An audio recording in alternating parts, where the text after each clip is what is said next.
All right, welcome back everyone to The Explainer. Today we're doing a really vital review of complex numbers and vector spaces. But don't worry, we're not going to treat this like some dry math lecture. Instead, we're going to unpack the underlying operating system of the quantum world together. We are literally looking at the dynamic, architectural blueprints of reality itself. So, let's just jump right in with a pretty provocative question. Why can't we just use the math that powers the classical computer or phone you're watching this on right now? Why do our traditional bits and deterministic operations suddenly just hit a brick wall when we zoom all the way down to the atomic level? Well, the answer actually takes us back to a legendary moment in physics. As Richard Feynman famously pointed out way back in 1981, simulating nature requires us to completely abandon our classical rigidity. As he put it, nature isn't classical, damn it. Nature operates on a totally different set of rules. So to compute the way nature does, we have to adopt the fluid, parallel language of quantum mechanics. Okay, so here's our roadmap for today. First, we'll look at why real numbers fail. Second, the magic of complex numbers. Third, vector spaces as quantum geometry. Fourth, superposition as a linear combination. And finally, the exponential dimension scaling. Let's start with number 1, why real numbers fail, or the classical limit. This breakdown right here brilliantly illustrates that classical limit. Classical information, relying on bits, operates sequentially using very rigid real numbers. It's kind of like reading a book one word at a time. But quantum information, that relies on qubits operating within complex vector spaces. This lets a quantum circuit evaluate all sorts of possibilities simultaneously. Everyday real numbers just literally do not have the vocabulary to express this. Which brings us right to section 2, the magic of complex numbers and why they're about way more than just magnitude. Okay, take a look at this definition. Z equals A plus BI. A is your real part, and B is your imaginary part.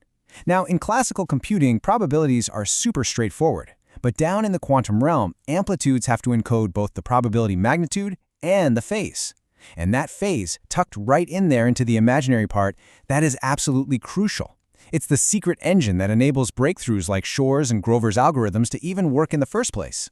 If that feels a bit too abstract, think of it like sound. Real numbers, they only give you the volume of the sound. But complex numbers, they give you both the volume and the phase. And having that phase unlocks quantum interference. It acts exactly like the tech inside a pair of noise-canceling headphones. By manipulating the phase, quantum computers can literally cancel out the wrong answers and amplify the correct ones. So, you're probably wondering, how do we actually pull a real-world probability out of all this abstract math? Well, we use Born's rule. Step 1, you calculate the modulus of the complex number to get its magnitude. Step 2, you square it. That resulting real number dictates your classical measurement outcome. It is quite literally the bridge from a continuously infinite quantum state right down to our definite observable reality. All right, move into section 3, vector spaces or quantum geometry. It is vital to understand that every quantum state is simply a vector hanging out in a complex vector space.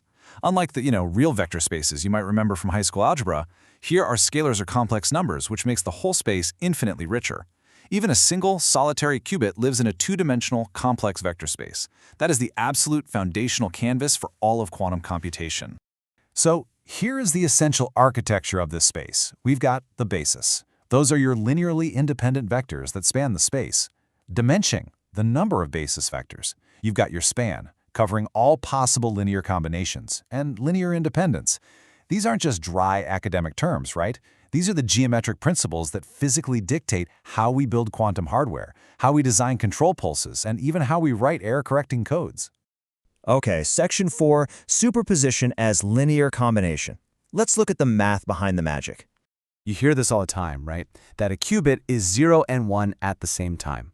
But when you actually examine the math here, it reveals that superposition really isn't wizardry. It is literally just taking a linear combination of basis vectors within our complex vector space. A quantum state is alpha times the 0 vector plus beta times the 1 vector. That's it. It's elegantly simple linear algebra that just seamlessly combines different complex quantum amplitudes. And finally, section 5, the exponential dimension scaling. This right here is the ultimate source of quantum power. When we start combining multiple qubits, we use a mathematical operation called a tensor product. The math dictates that the state space dimension is 2 to the power of n. This means adding qubits causes our space to just explode exponentially. 1 qubit is a 2-dimensional space. 2 qubits give you a 4-dimensional space. But just 10 qubits? That rockets you into a 1,024-dimensional space. To really put that exponential scaling into perspective, back in 2019, Google ran their famous quantum supremacy experiment using a 53-qubit processor. That chip didn't just calculate things quickly. It was operating within a mind-bending 9-quadrillion-dimensional complex vector space. It performed a task in 200 seconds that would literally take a classical supercomputer roughly 10,000 years to finish.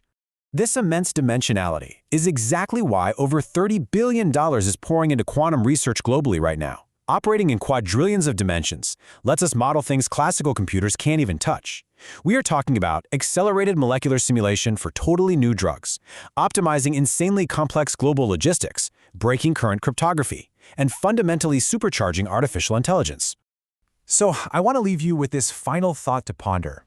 If a 53-qubit vector space holds 9 quadrillion dimensions, consider the fact that a 300-qubit system represents a vector space with more dimensions than there are atoms in the observable universe.